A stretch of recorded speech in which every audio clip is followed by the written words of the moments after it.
Olá, bom dia, professores. Espero que estejam todos bem, a família também.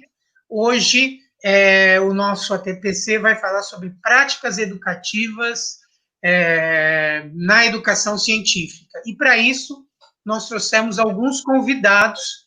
Nós vamos tentar fazer isso algumas vezes. E nós temos aqui a professora de Biologia do Paulino, a professora Edilene, né? Nós temos a professora Sandra, do Dom Duarte, de Ciências. Olá, professores. Nós temos a professora Deise, do Mário Lopes Leão, da área de Química.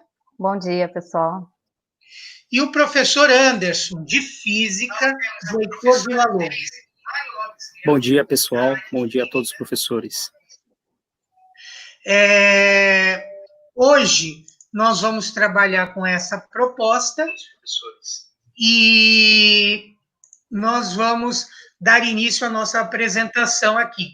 Quero, em nome da diretora do Núcleo, Vilma, vou abrir a nossa ATPC, agradecer a todos os professores e ao nosso colega Eduardo por esse apoio que ele tem dado para nós na parte tecnológica aqui, ok? Só para ter uma visão, nós estamos transmitindo via YouTube, mas nós temos um estúdio que ocorre, remotamente, que se chama StreamYard. Então, nós estamos aqui no estúdio e Eduardo é que faz essa transmissão via YouTube. Ok? Obrigado, Edu. Imagina, obrigado. Boa transmissão para vocês. Ok. Então, nós vamos começar aqui fazendo aqui a nossa abertura. Primeiro, nós vamos falar aí dos objetivos, vamos comentar um pouquinho sobre a estrutura e a organização de roteiros de estudo, que é uma atividade já na rotina do ensino remoto para todos vocês. Depois, a gente vai falar um pouquinho de algumas práticas educativas, que cada professor vai falar um pouquinho, e depois vamos deixar um momento para interação, para que você, professor, possa também fazer comentários de como que você trabalha na sua escola, alguma coisa interessante que você ache importante falar aqui para todos os colegas. E, por fim, a nossa atividade, onde você vai fazer um relato. Lá no Google Sala de Aula tem um formulário onde você vai fazer o relato de uma prática sua que você gostaria de divulgar para os colegas, tá bom? Então, vamos lá. O nosso objetivo aqui é refletir e discutir sobre a estrutura do roteiro e o seu papel no ensino remoto, ok? Como que a gente organiza esse roteiro? Como que a gente prepara esse roteiro, né? Então, vamos pensar um pouquinho como os colegas fazem, e aí vocês podem dar as suas contribuições lá no chat, tá bom? Em seguida, nós vamos conhecer aí a proposta de Angotti e Delizeikov sobre os 3 momentos pedagógicos. E vamos também ouvir as práticas educativas desses professores na área de biologia, ciências, química e também física. Como esses professores vão contar aí uma atividade que realizaram no ensino remoto e que eles gostariam de compartilhar aí com vocês. Mais uma vez, eu agradeço a todos esses professores que estiveram com a gente, preparando e conversando comigo em algumas reuniões, cedendo um pouco do seu tempo, que a gente sabe que está corrido para todos nós, e se dispuseram aqui a apresentar as suas práticas educativas, ok? Então, vamos lá. A primeira rodada, nós vamos ter aqui 2 sequências, né? A primeira questão que nós vamos ouvir aqui é com relação à organização dos roteiros. Então, os professores vão contar um pouquinho como que eles organizam e estruturam um roteiro de estudos. E para começar a nossa rodada aqui, nós vamos chamar a professora Edilene Lucchesi, que é da Escola Paulino, da área de Biologia. Ela tem aí um roteiro para falar com a gente. Conta um pouquinho sobre a organização, por favor. Pode deixar.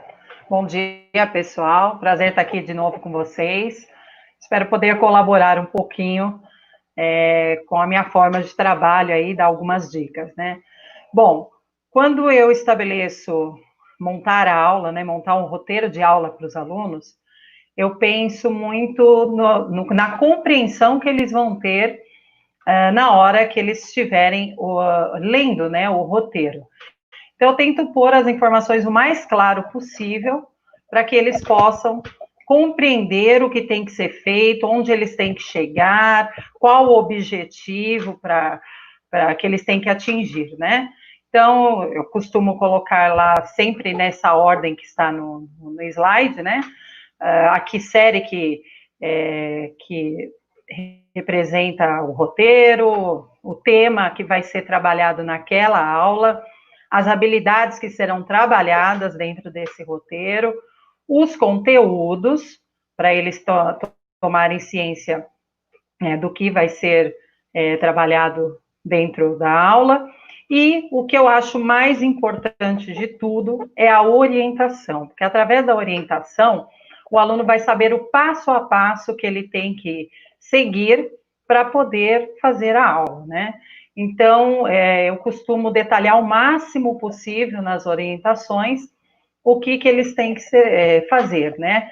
Então, no caso aqui era uma aula sobre filme, né? Eles têm que assistir um filme, e então eu coloco o nome do filme, coloco onde eles podem encontrar aquele filme, eles têm que assistir o filme, se eles têm que fazer anotações, e por último, lógico, vai ter a avaliação, que vai ser a forma que eu vou saber se eles cumpriram a tarefa, né, direitinho do roteiro, tá? Então, basicamente é isso, eu tento colocar o mais claro possível para que o aluno consiga sozinho, né, seguir as orientações e atingir os objetivos propostos para aquela aula, tá? Afonso? Obrigado, viu, Edilene? Agora nós vamos ouvir também um pouquinho de como a colega Sandra, do Dom Duarte, faz e organiza, como que ela pensa o seu roteiro na hora que vai elaborar. Vamos lá, Sandra? Sim, com muita alegria, estou participando aqui com vocês desse momento de conhecimento compartilhado e inteligência colaborativa. Nós esperamos contribuir com a prática dos professores. E eu venho aqui compartilhar um pouquinho desse roteiro de estudos. Assim como a professora Edilene mencionou, é fundamental que esse roteiro ele seja de fácil compreensão, tanto para o aluno, como para os seus responsáveis, que muitas vezes vai estar ali orientando em alguns casos, e para a própria gestão escolar, que recebe esses roteiros também. Então, também identifico a série, né, a que se destina, o componente, o meu nome, o e-mail institucional, porque geralmente eles vão enviar alguma coisa para esse e-mail também, as habilidades a serem desenvolvidas de acordo com o conteúdo, o tema da aula e a atividade explicando. No caso, era uma atividade prática, então, além de colocar a parte descritiva, eu também inseri um vídeo com a explicação detalhada, passo a passo. E esse vídeo eu disponibilizei na ferramenta digital, no canal do YouTube, e também no Telegram e no Classroom. A gente vai abraçando essas ferramentas digitais com a finalidade de alcançar o maior número de alunos possíveis. E esse roteiro com essas habilidades já era uma introdução para outras aulas, para outros temas também. Bom, eu acho que é isso, a forma como eu faço essa estrutura do roteiro. E usando sempre essas ferramentas, tá? O maior número possível, tentando agregar esses alunos e divulgar bastante. Ok, obrigado, Sandra. Vamos ouvir um pouco, então, agora da professora Deise, do Mário Lopes Leão. Ela também tem uma forma, vocês vão ver que existe muitos pontos em comuns, mas também percebam que existem alguns detalhes diferenciados entre esses roteiros, que talvez vocês já utilizem ou vocês tenham até outros itens para agregar. Então, se vocês quiserem contribuir aí no chat, que outros elementos vocês acham importante na hora que a gente vai trabalhar o roteiro, vai preparar o roteiro, podem ficar à vontade, viu, professores? Então, agora, a professora Daisy vai mostrar o seu roteiro aí na área de Química. Pode passar. Bom, bom dia novamente, pessoal. Então, o meu roteiro, assim como os outros, né, ele é bem parecido, né? Porém, aqui nós utilizamos como ferramenta principal na escola o Classroom, porém estamos encaminhando as atividades também pelo Facebook. Então, eu disponibilizo aqui um e-mail para que os alunos tenham como tirar dúvidas ou até mesmo estar encaminhando a atividade. Eu acho muito importante colocar a turma e também a referência em relação à aula, que no caso aqui seria a terceira aula. Para quê? Para que eles possam acompanhar à distância e dar um retorno em relação à sequência de aula, né? Sobre esse roteiro, eu acho importante também ter o passo a passo, como já foi dito, porque é ali que ele vai seguir a orientação para realizar a atividade, né? Então, aqui eu posso expressar o que eu espero dessa atividade e aguardo um retorno positivo mediante essa sequência, né? Também procuro esclarecer por vídeos, né, explicativo, caso eles tenham alguma dúvida, eles podem estar acessando o vídeo e tirar dúvidas em relação a como proceder nessa atividade. No meu caso aqui, eu vou estar falando sobre uma atividade envolvendo um simulador, que eu acho bem interessante, eu venho utilizando essa prática desde o início do ensino remoto, né? Por acreditar que essa distância dificulta um pouco o entendimento dessas atividades, então eu optei por essa ferramenta para ajudá-los. É isso, pessoal. Obrigado, Daisy. E agora nós vamos ouvir o professor Anderson, lá do Heitor Villa-Lobos, que vai falar um pouquinho aí sobre como ele organiza o... Bom dia, Anderson. Muito bom dia a todos. Gostaria de agradecer aqui o convite do nosso Afonso, né? Agradecer a ajuda aí do Eduardo, agradecer a Vilma, e que nós possamos aí contribuir com a prática aí de cada um em sala de aula com esses nossos exemplos aqui. Então, o meu roteiro de estudos, pode passar, por gentileza? Obrigado. Então, o meu roteiro de estudos, ele é baseado em sequência didática, né? Eu disponho as habilidades que o aluno vai desenvolver, eu coloco aí as referências, referente a que série que ele está, né? O conteúdo, e na sequência didática, eu separo por, o aluno vai ter sempre que ler, assistir, pesquisar, refazer e depois resolver. E aí, para isso, eu divido em missões. Então, a primeira missão, o aluno vai ter que ler um texto. A segunda missão, ele vai ter que assistir a um vídeo.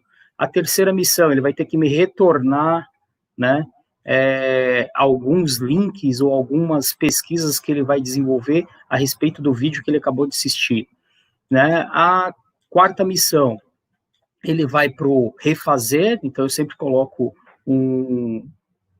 alguma coisa para ele, algum tipo de exercício, alguma prática para que ele reflita a respeito do assunto, e depois ele refaz isso aí em cima do que eu acabei de expor, e depois os exercícios que ele pretende fazer. Então é isso aí que eu sigo como a minha sequência. Com você, Afonso. Obrigado, professor Anderson. E agora a gente vai... É interessante que a gente percebe a estrutura, né? A habilidade que vai ser desenvolvida, o conteúdo, o e-mail, principalmente os professores que estão recebendo material por e-mail, é importante colocar o e-mail, e esse passo a passo. No caso, nós vimos que teve o link já para acessar o vídeo explicativo, no caso das experiências, o link para acessar o filme, ou, no caso, o link para acessar o simulador. Então, é interessante toda essa parte que a gente coloque de uma forma bem organizada. E, no caso, aí, as orientações passo a passo, para que o estudante possa ficar tranquilo, ou mesmo a família, se é o caso dos anos finais do fundamental, tá? Agora, a gente vai passar para uma outra parte, que vai tratar um pouquinho sobre a prática. Esses roteiros que os professores fizeram são práticas que eles realizaram e que eles acham interessante compartilhar com vocês. Vocês vão ver que são práticas diferentes, são 4 estratégias diferentes de abordar os conteúdos das disciplinas, mas que a gente pode utilizá-las no nosso dia a dia. E, em relação a isso, professores, seria interessante vocês também colocarem as suas práticas. Que outras práticas, além dessas, que vão ser citadas aqui pelos colegas, vocês também utilizam com seus alunos, ok? Então, vamos começar agora com a professora, novamente, Edilene, e ela vai contar um pouquinho aqui para nós qual foi a prática que ela escolheu para compartilhar com a gente e dizer como que foi a execução dessa prática. É com você. Tá, joia. Eu escolhi a aula que eu indico, né, aos alunos um filme para ser assistido referente à matéria, né, que está sendo trabalhada. Então, o tema da minha aula era bioética e biotecnologia. Eu indiquei aos alunos assistirem o filme A Ilha, tá? Só assim, lembrando que essa matéria, né, a bioética, a biotecnologia, já foi trabalhada em aulas anteriores. Então, houve todo um preparo para chegar no filme. Eu não passo o filme simplesmente por passar, né, para eles terem lá um momento só para assistir. Não, ele teve toda uma orientação anterior para poder chegar no filme e poder entender o contexto do filme, né? Então, em aulas anteriores, eu trabalhei com eles com mapas conceituais, eu trabalhei com gráficos, aulas no YouTube, que eu baixo sempre o link para eles e baixo o vídeo através do YouTube Carter e disponibilizo o vídeo para eles, né, sobre o assunto, fora as aulas que eles vão tirar dúvidas, eles entram no WhatsApp, no chat, para poder tirar dúvida com a gente sobre as aulas, para aí eu chegar no filme, tá? Então, houve todo um trabalho anterior, né? Várias aulas foram trabalhadas para chegar ao filme. Então, o filme, ele fala do contexto da biotecnologia e da bioética, tá? É um filme de ação, aluno adora filme de ação, né? E aí eu faço uma avaliação no final, né? Quando ele assistiu o filme, ele tem uma pergunta-chave, ou vai elaborar um texto, né, para mim, bem breve, para eu ver se atingiu os objetivos, se ele entendeu realmente o que o filme estava querendo passar de mensagem, né? Então, é dessa forma que eu faço nas aulas de filmes. Você pode também elaborar perguntas referentes ao filme, tá? Não precisa ser só um relato. Nesse caso do filme A Ilha, eu peço para eles reverem as aulas anteriores, rever os conteúdos que eu passei, os mapas, gráficos, as videoaulas, para eles poderem relacionar o assunto do filme ao assunto da aula, né? Eu até citei duas alunas que passaram o relato delas sobre o entendimento do filme, e a partir da leitura desses relatos, eu consigo ver se o aluno realmente conseguiu pegar a essência ali da aula, né? Então, a grande maioria consegue. eles gostam muito de assistir filmes, e por serem filmes de ação, tal, isso acaba atraindo, né, distraindo, assim, a atenção deles, né. A gente sabe da dificuldade que o aluno tem para baixar esses filmes, alugar, muitos não têm TV a cabo, eles próprios, alunos, quando colocam essas dificuldades lá no Google Classroom ou no WhatsApp para mim, eles mesmos dão dicas de apps que baixam filme gratuitamente. Então, eles vão se ajudando. Então, dá para trabalhar tranquilamente, né? No caso dessa aula, que foi de bioética e biotecnologia sobre o filme A Ilha, eu tive mais de 50% dos alunos retornando para mim os relatórios. Eu pedi um breve relato relacionando o assunto do filme às aulas de biotecnologia e bioética. E eu gostei muito. Inclusive, muitos até fazem relatos particulares. Nossa, professor, é um absurdo tratar o ser humano assim. Então, é bem legal, é bem produtivo, né? E sempre, não foi só nesse momento de afastamento, né, pela quarentena, eu sempre trabalho filmes junto aos alunos.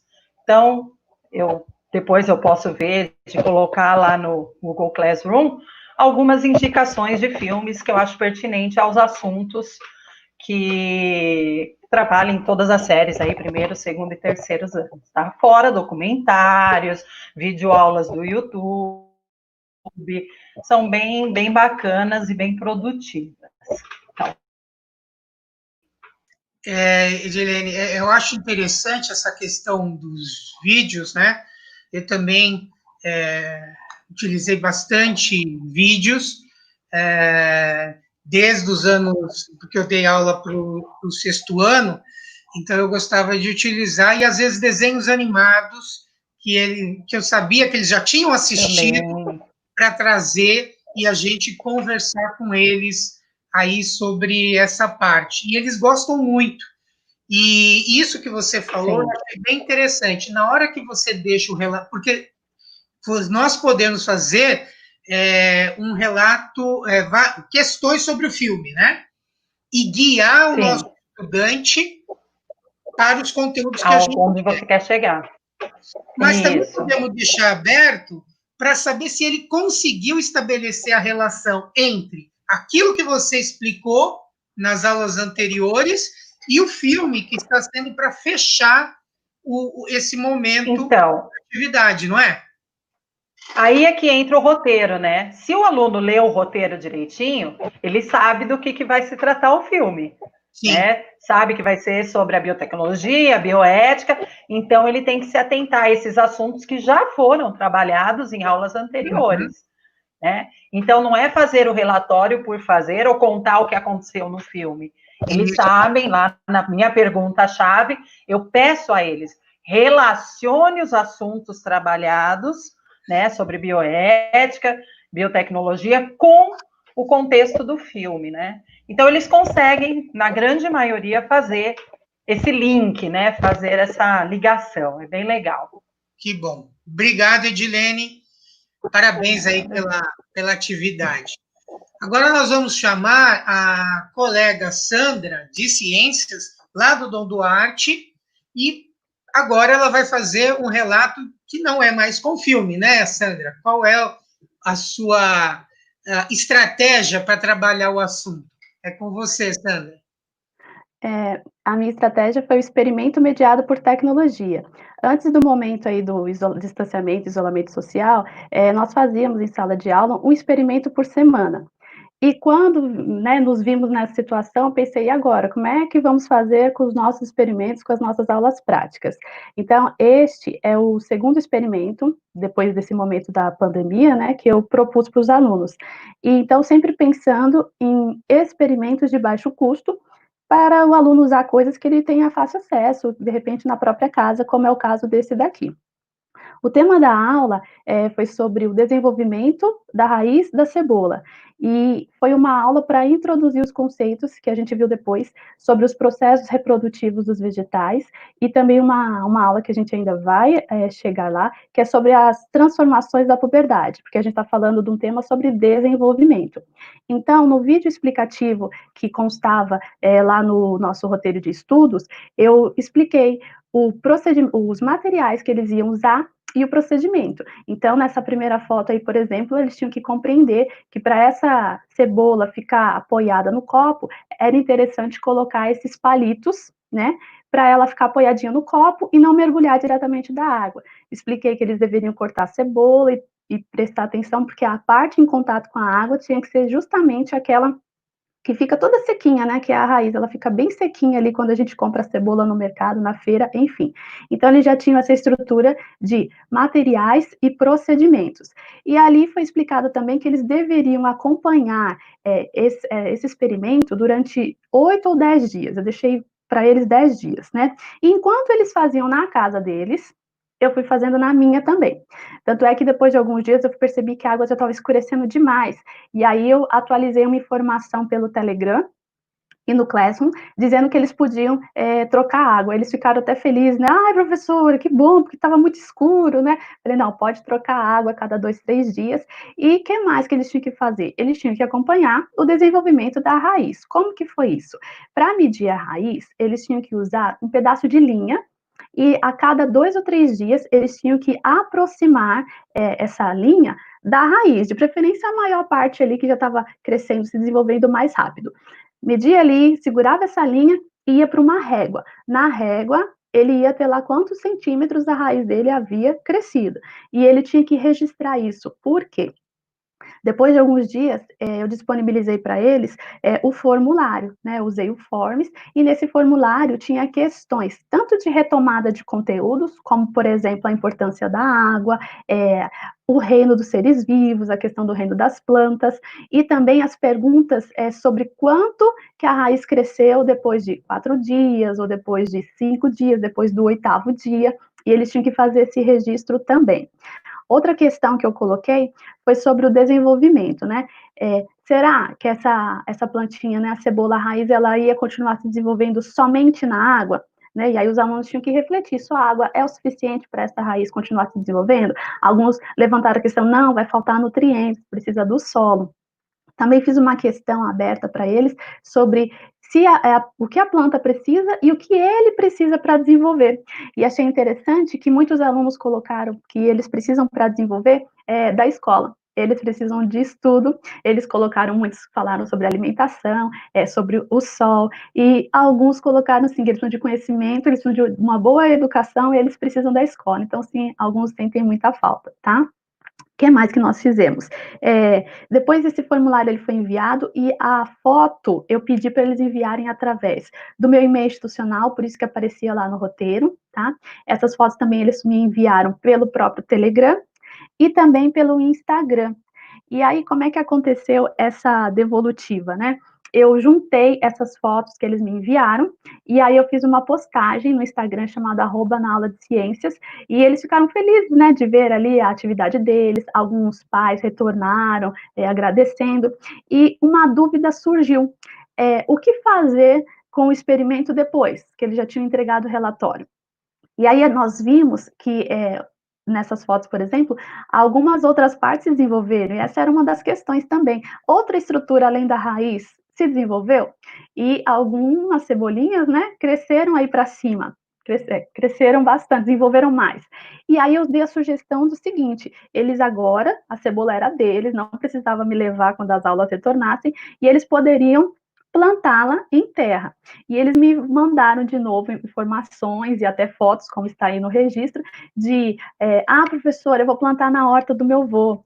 Eu vou esperar o meu padrasto chegar e eu vou plantar. E aí eles continuaram mandando as fotinhos. Então eu unifiquei todas essas fotos e fiz essa postagem sobre esse experimento prático, o desenvolvimento da raiz da cebola, para falar, né, novamente aí das habilidades, processo reprodutivo dos vegetais, e uma introdução para quando a gente começar a falar das transformações da puberdade, o desenvolvimento. Essa foi uma aula feita com os alunos do 8º ano, A e B, e essas salas têm perfis diferentes no modo presencial e tem perfis diferentes também agora no modo online, né? Eu considero que o primeiro, o oitavo A, eles são bem mais participativos no modo online do que era no modo presencial, por exemplo. Então, a gente vê que essas ferramentas digitais, ela vai alcançando os alunos de formas que a gente não imaginava até então, mas que agora nós temos esse conhecimento por causa desse nosso engajamento também em utilizar essas ferramentas. É isso aí. Obrigado, viu, Sandra? Bem interessante essa parte. Eu também gosto muito de trabalhar com experimento. Sempre realizo um experimento, né, no modo presencial, e agora você trouxe essa contribuição que é possível também realizar experimentos, como você colocou, simples, com materiais fáceis do aluno encontrar na sua casa, e ao mesmo tempo sem perder essa dinâmica que já era uma tradição sua no ensino presencial. Então, é possível realizar experimentações no ensino remoto. Basta a gente pensar qual o experimento e as condições que o aluno tem lá. Então, eu gostei bastante. E você bem tecnológica aí, porque você põe Telegram, no Instagram, não é? É interessante essa comunicação que a gente vê. E para agora, nós vamos chamar, eu agradeço aí a Sandra, e nós vamos chamar agora o último, a professora, perdão, eu é que me equivoquei aqui, a professora Deise de Química, que vai contar um pouquinho para nós sobre uma outra atividade que nós falamos na semana passada e que ela já vinha utilizando desde que começou o ensino remoto. Então, é com você, Deise. Obrigado pela participação. É isso aí, então. Bom, eu vou falar aqui, então, do uso dos simuladores, né? Nesse momento, nós temos que reconhecer que muitos têm acesso à internet e estão acompanhando essas aulas no ensino remoto. Porém, existem aqueles alunos que vão apresentar dificuldades para o uso do simulador, assim como aqueles alunos que ainda estão sem acesso e talvez por problema de internet, enfim. E aí, eu reconhecendo essa problemática, eu faço de duas formas, né? Eu mando o link para aqueles alunos que têm condições de acessar o simulador, mas também coloco na atividade, no corpo da atividade, orientações de como utilizar esse simulador, que serve tanto para quem tem dificuldade para compreensão, e também para aqueles que estão sem acesso, eles possam estar realizando atividade por meio de pesquisas. Então, aqui nesse caso, eu coloquei, selecione a opção macro. Por quê? Porque dentro desse simulador, nessa atividade de escala de pH, ele tem 3 propostas. Então, quando eu coloco para ele selecionar a primeira, eu especifico bem para que ele não tenha dúvida. Num segundo momento, ele teria que arrastar o medidor de pH para a solução, né? Ele consegue obter acesso ao sistema, porém ele pode ficar com dúvida de como interagir, né? Então, isso para quem está iniciando esse processo, né? Quem já utilizou, provavelmente tem a curiosidade de colocar o medidor dentro da solução. Quando ele coloca o medidor na solução, aí eu apresento algumas questões para que ele vá respondendo conforme ele vai tendo essas ações dentro do simulador. Então, eu fiz perguntas em relação ao sistema inicial, em que tinha água, qual que é o pH apresentado, eu peço para ele dar uma verificada na escala de pH, e para que ele possa definir qual é o pH ácido, neutro, alcalino, e também na sequência, conforme a última imagem aqui do simulador, eu coloco lá em amarelinho, aqui fica bem distante, não dá para enxergar direito, orientações também, selecione as outras substâncias aqui, e quando eu abrir essa parte das substâncias, dá para ver todas que eles terão que pesquisar, no caso, quem está realizando por meio de pesquisa e não simulador. Quem está com simulador, ele vai selecionando as substâncias, e ao lado vai aparecendo o pH. Por último, como a gente tem também aqui uma alavanca que eu posso diluir essa solução, e eles vão perceber aí também uma alteração de pH. Então, é tudo interativo. Tem simuladores que eles vão ser mais explicativos, então talvez não precisa de toda essa dinâmica dos prints da tela. Outros precisa, assim, para quem está iniciando nesse processo. Mas também eu penso muito em quem está em casa e sem acesso, então ele pode realizar uma pesquisa e não deixa de participar da atividade, né, nesse caso. Bom, eu faço tudo isso e também eu faço uma relação ou com textos ou também vídeos, né, nesse caso, foi muito legal porque a aula do Centro de Mídias estava casando bem com o tema, né, então eu aproveitei a aula apresentada pelo Centro de Mídias para dar sequência nessa utilização aí do simulador. Então, no segundo momento, ele assistiu a aula do Centro de Mídias, que também falou sobre pH, inclusive falou dessa planta, né, da flor e do solo, né, a questão do solo ácido, a flor mais azulada, o solo mais alcalino, a flor mais rosa, enfim. Aí ele começa a falar um pouco do solo, que é bem interessante também, essa questão da acidez em relação ao cultivo de algumas plantas, né? E também teve um experimento, então eu dou sequência ao uso do simulador, ou com a aula de Centro de Mídias, também utilizo o caderno do aluno, toda essa parte de usar tanto a aula do Centro de Mídias como o caderno do aluno, é para que os alunos possam acompanhar da melhor forma, né? E eu acho bem interessante o simulador, porque por estar à distância, eles não têm muito visual, né? Então, assim, a explicação ali, ele interage, então ele tem como participar de forma efetiva ali, como se fosse realizando um experimento, né? Acho bem interessante. É isso. Obrigado, viu, Deise? Achei interessante que você colocou que já utilizava os simuladores e também uma coisa que você bem pontuou, muitos alunos não têm acesso, a sua região é Parelheiros, né? Isso. E você já pensou numa atividade para que ele possa desenvolver a mesma habilidade de uma outra forma, né? Então, você pensou nos dois públicos, tanto naquele que está conseguindo interagir com você via remota, quanto aquela outra criança, né? A criança não, adolescente, né? Que é segundo ano já, que não tem essa condição. É bem interessante essa parte aí. Agora, eu agradeço você, Deise, e nós vamos chamar o professor Anderson para falar um pouco sobre a proposta dele, que ele vai contribuir aqui com a gente. Vamos lá, Anderson. Obrigado por ter aceito o convite. Obrigado. Eu que agradeço aí o convite. E, bem, pessoal, a minha prática, né, ela, como eu já citei anteriormente, ela é baseada em algumas missões, né, e não é nenhuma missão impossível, porque, né, os alunos reclamam muito que física é difícil, que física é chato, né, então, que é impossível fazer sozinho, então eu coloquei as missões para eles perceberem que as missões são fáceis de serem resolvidas. Então, eu começo aí com a missão de ler, que é ele desenvolver aí, ler um texto a respeito do nosso tema, e o tema que eu trabalhei aqui foi no segundo ano do ensino médio, que é a propagação de calor. Então, eu gosto muito de trabalhar com propagação de calor, falando sobre, fazendo mapas mentais. Então, essa é uma prática minha já na sala de aula. E aí eu trouxe esse mapa mental pro meu roteiro.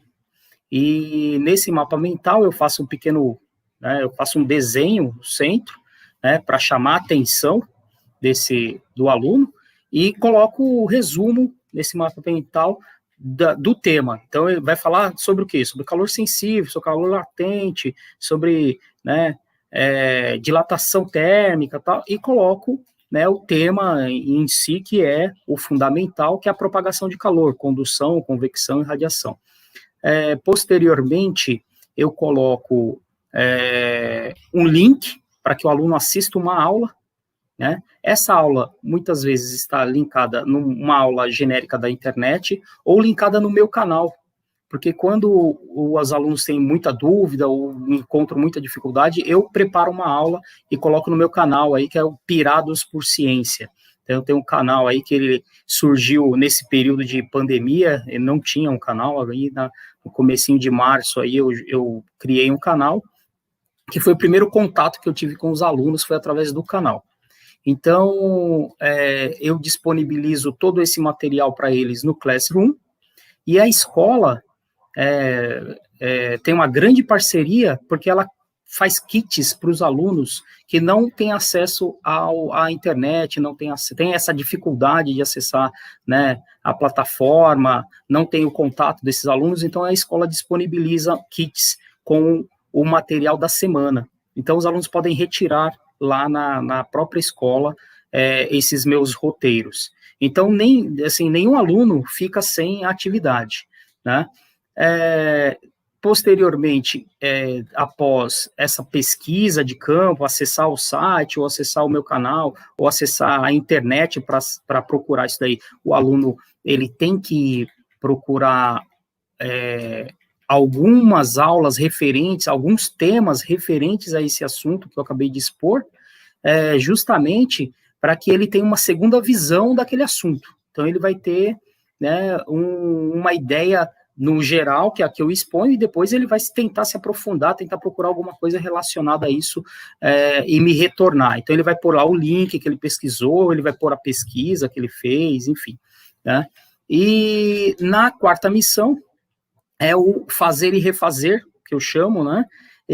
Eu sempre coloco uma pergunta a respeito do assunto trabalhado, e essa pergunta sempre está no texto, essa pergunta está sempre lá no texto, em algum lugar no texto, né? E muitas vezes eu respondo uma e ele responde a outra, então ele vai acabar refazendo o que a gente acabou de discutir. E por último, a gente trabalha com os exercícios voltados para o vestibular. Então eu busco atividades voltadas, né? Dentro do tema, voltadas para Enem, voltadas para o vestibular de grandes universidades, e principalmente das universidades públicas, que trabalham com esse tipo de assunto, para sanar aquele problema, assim, aonde eu vou usar isso, para que eu preciso disso. Então, eu coloco desta forma, né? Então, dentro dessa sequência didática de pensamento que eu desenvolvo, né, eu espero com que o aluno, ele tenha essa prática, e posteriormente em outros relatórios ele venha já saber o que ele tem que fazer. Então, como eu já vou seguindo sempre essa sequência de ler, assistir, né, fazer e refazer, então os meus alunos já pegaram o hábito de desenvolver isso. Então, ele já sabe que ele vai ter que ler um texto, ele já sabe que ele tem que pesquisar alguma coisa a respeito na internet, e assim sucessivamente. Então, ele criou já esse hábito. E os mapas mentais, que são bem importantes, porque os alunos são muito visuais, então eles gostam muito dessa parte dos mapas mentais, né? Eu trabalho bastante com mapa mental, costumo a usar a minha habilidade de desenho na lousa, tal, então desenvolvo bastante os mapas mentais com eles, e quando eu trouxe isso para a minha atividade, chamou muita atenção deles, então eles adoraram, eles comentaram, e nas minhas turmas, aí eu tive um retorno aí de mais ou menos 90% dos alunos desenvolveram essa atividade, né? Essa foi uma das primeiras atividades lá em março, mas teve um ótimo retorno nos segundos anos, né? Acredito também que pelo apoio aí da escola em montar os kits, acabou tendo esse êxito aí. É isso aí, Alfonso. Obrigado, Anderson. Eu acho, então, que com essa parte, né, aí os colegas professores aí, a Sandra, a Edilene e a Deise, colaboraram bem para fazer com que o professor reflita sobre a prática e possa utilizar como ideias. E aí, no chat, você também sabe que você pode contribuir com as ideias de vocês. Como nós não podemos estar todos juntos, somos, por enquanto, em 400 professores, seria interessante que vocês, pelo chat, pusessem as suas contribuições. Eu chamaria, então, agora as colegas para poder responder e ajudar agora na nossa parte de interação. Agora é o momento de vocês interagirem, professores. Que outras propostas, que outros filmes? Eu vi que teve professor que falou de filmes. Que outros filmes a gente pode trabalhar com os alunos, não sendo necessariamente documentários, né? Porque o filme aí que a Edilene utilizou não é um documentário, é uma ficção, é A Ilha, não sei quem assistiu, né, Edilene? E que outros que a gente pode utilizar? Que professores também aí utilizam os mapas conceituais? Olha, eu utilizei... Pode falar, Edilene. Eu utilizei no começo da quarentena, com todas as séries de primeiro, segundo e terceiro ano, o filme Contágio, tá? Que parece que eles fizeram uma leitura do que está acontecendo na atualidade, né? Com há anos atrás, aí uns 4, 5 anos atrás, que foi lançado esse filme, e tem o filme Epidemia, com Dustin Hoffman também, que é bem legal, porque vai trabalhar de armas biológicas, vai trabalhar o vírus, né, como que ele sofre mutação, e trabalha ficticiamente ali, né, com o vírus Ebola. Esse filme, principalmente o Epidemia, eu costumo trabalhar no primeiro ano, quando eu vou falar para ele sobre vírus, viroses, doenças, né, a parte de saúde, né. O Contágio, eu comecei agora na quarentena, né, mas eu trabalhei antes de colocar os 2 filmes propostos, eu trabalhei com videoaulas falando sobre o coronavírus, falando sobre as causas, consequências, né? Trabalhamos bastante o assunto para eles se atualizarem, e aí eles assistiram o filme e fizeram o relato. Tem aluno que falou, olha, parece que os caras estavam prevendo o que estava acontecendo, né? Que ia acontecer, né? Sim. Então, tem esses 2 filmes. E muitos documentários muito bons, voltados a várias matérias, né, da área de biologia, né? Eu acho que o que você pontuou, Vida de Insetos, que a Rosângela está colocando, né, que tem Expresso do Amanhã, que a Jéssica está aí também contribuindo, são filmes bem interessantes, Formiguinhas.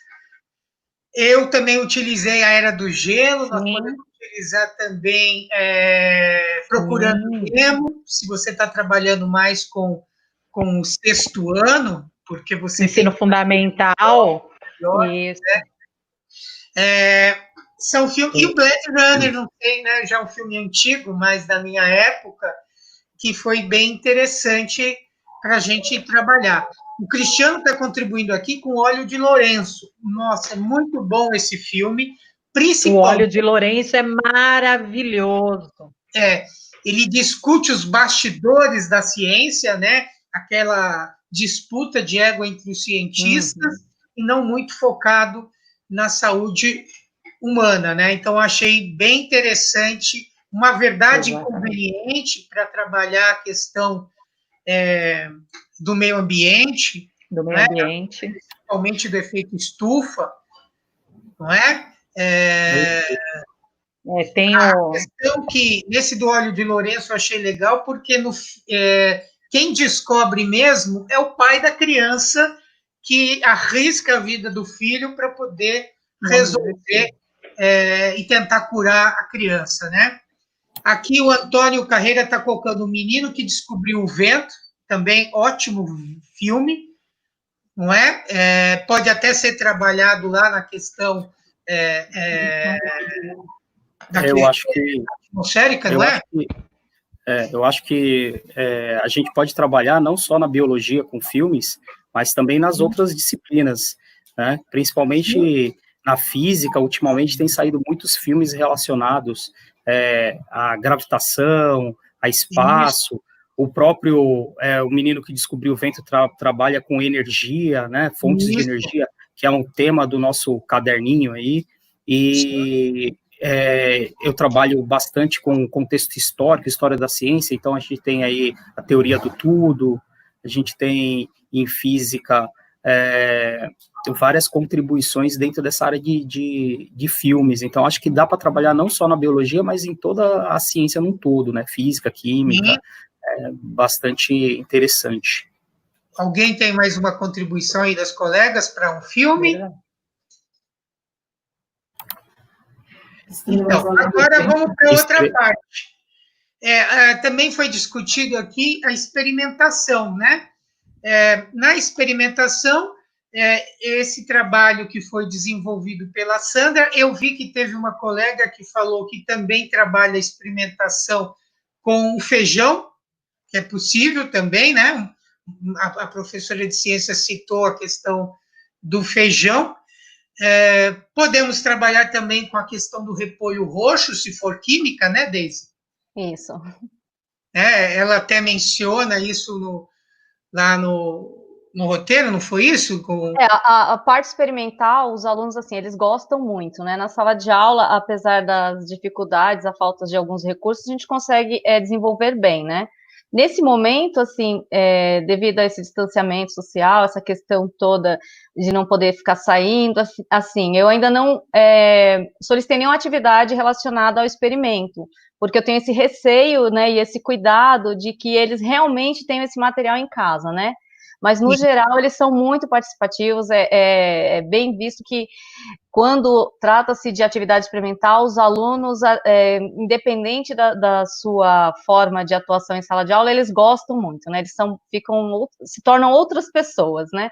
Mas, nesse momento, eu ainda não trabalhei, eu penso bastante sobre isso, mas eu tenho que achar algum material que seja, assim, certo que eles tenham em casa, né, que eles não precisem, porque de repente eles vão resolver sair, né, para buscar algum material, então isso não seria uma boa ideia, tem que tomar bem esse cuidado, mas com certeza a atividade experimental é excelente, né. E aí a gente pode ver, por exemplo, eu fiz uma atividade com repolho roxo para trabalhar a questão do pH, não é uma coisa tão difícil, o resto você usa vinagre, limão, pasta de dente, sabão, e aí ele vai vendo a mudança de cor para o pH. É interessante também, não é? É muito bom, com certeza. Agora, quem tiver aí também contribuições sobre experimentos, que já utilizou, também pode colocar aí os experimentos, viu, pessoal? Nós já vimos aí uma relação de ideias para filmes e aí algumas ideias para experimentação, que foi o tema da Sandra, que utiliza aí bastante experimentação. Além disso, temos também o trabalho de mapas mentais. Eu acho que o mapa mental é uma estratégia que tanto o Anderson falou quanto a Edilene mencionaram aqui em suas aulas, mas ajuda a visualização do aluno em relação aos conceitos principais do tema que você está trabalhando e a relação entre esses conceitos. Então, ele pôs propagação de calor e pôs a questão do conceito de dilatação térmica. Eu achei interessante, exatamente porque você começa a perceber quais são essas relações nesse universo que nós vivemos, né? Começa a estabelecer links. Então, eu acho que utilizar é bem interessante. Eu acho que o mapa... desculpa, Afonso. Não, pode falar. Eu acho que o mapa mental, ele une, né, diversos conceitos num único tema. E, com isso, ele faz com que a visualização do aluno num todo da matéria, daquele assunto, se torne mais ampla, né? Sim. E você pode linkar isso daí com outras disciplinas também, né? Você pode, dentro do seu mapa mental, colocar algumas teorias.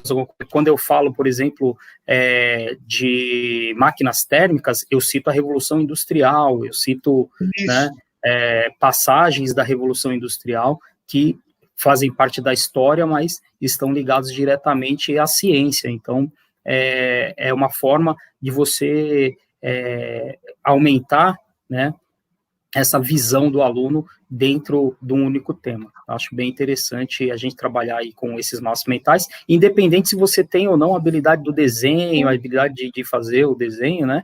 Mas você pode usar uma palavra-chave no centro do mapa mental, né? E desenvolver em torno dessa palavra-chave toda a ideia que você está falando do conteúdo, está expondo ali. Então, acho que é bastante interessante a gente trabalhar com mapas mentais. E os alunos gostam, eles curtem bastante, né? Eu já vi até alunos fazerem mapa mental para, né, pré-vestibular, assim, eles fazem os mapas mentais e ficam colando os mapas em todas, né, pela casa, pelos lugares, para lembrar dos conceitos. Isso é bem legal. Eu acho que o mapa mental, e aí foi bem colocado por você, a gente pode trabalhar de duas formas. Uma, que é nós apresentando o mapa mental, né? Com o conceito e suas ramificações, né? Os conceitos que estão envolvidos naquele conceito central. Mas também podemos fazer com que o aluno, depois que assistiu uma série de conteúdos, né? Filmes, laboratório, possa fazer o seu mapa mental também, né? Para a gente verificar como uma forma de avaliação se aquilo tudo que ele assistiu, os experimentos que ele realizou, o simulador que ele utilizou, ele conseguiu extrair a essência e reproduzir, expressar essa essência através do mapa mental, que eu acho muito interessante essa parte aí. Nós estamos chegando ao final, porque essa versão do StreamYard é uma versão de 1 hora, nós já estamos aí com 56 minutos, estamos chegando já ao término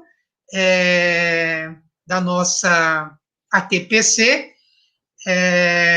Eu quero agradecer a todos vocês, professores, ao Anderson, a Deise, a Sandra e a Edilene, que se prontificaram, atenderam as minhas ligações e dedicaram aí parte do seu tempo para poder estar aqui junto com os colegas, para poder contribuir.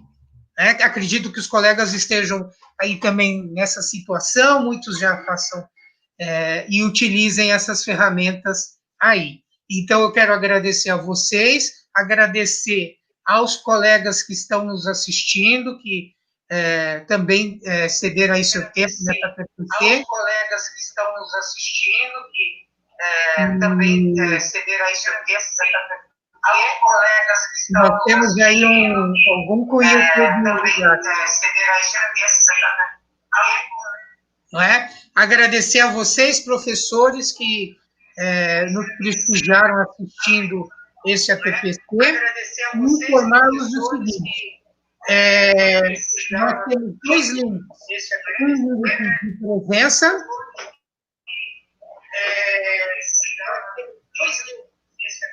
um link para presença, que está na descrição, e um link para você realizar a atividade. Ok? A atividade é bem simples, pessoal. A atividade é apenas o seguinte: relate, né, uma experiência, uma atividade que você já realizou e que você gostaria de compartilhar com a gente. Se você já tiver um roteiro pronto, né, ótimo, você pode também fazer o copy e cola lá esse seu roteiro. Dessa forma, a gente vai disponibilizar lá no nosso blog de Ciências da Natureza essa relação de roteiros. O roteiro do Anderson, da Sandra, da Edilene e da Deise estarão lá. E aí gostaria de ter outros roteiros para que vocês pudessem ter ideias e até utilizar o roteiro se for dentro do seu contexto, ok? Então, eu agradeço mais uma vez a todos, ao Eduardo por essa ajuda gigantesca. Obrigado, foi um prazer estar aqui. Do outro lado, mudando, às vezes o som desaparece, às vezes ele volta, e agradecer a todos mais uma vez, e que vocês tenham aí um ótimo final de semana para todos, ok? Agradeço e não esqueçam, marquem a presença e façam a atividade lá. Essa atividade a gente vai publicar no nosso blog. Vocês queriam dar alguma palavrinha? Agradecer a todos. Tem mais experimentos no Instagram, @na aula de ciências, e professores se inspirem e façam a diferença cada vez mais. Gostaria de agradecer aí a equipe, gostaria de agradecer o convite, estou sempre aí disposto a ajudar, a contribuir aí com a escola pública, e acessem o meu canal aí, Pirados por Ciência, né, a referência ao número pi, mas acessem o meu canal, que tem aulas disponíveis, tem experimentos, né, a gente está sempre colocando algo novo lá. Essa semana está subindo aí uma explicação sobre o efeito fotoelétrico. É isso aí. Obrigado, Afonso. Edilene? Quero agradecer mais uma vez, poder contribuir, e pedir para os professores aí, participa lá no Google Classroom, né, contribuam com ideias, né, para a gente, trocar figurinhas, é um momento muito importante para a gente poder estar trocando experiências e testando, né, o que dá certo, o que dá mais ou menos. Então, é bem legal essa troca, né, então participem lá para a gente poder estar interagindo. Isso. Agora nós nos vemos no outro ATPC, que não será na semana que vem, será na outra semana. Ok? Eu agradeço a todos e bom almoço. Obrigada.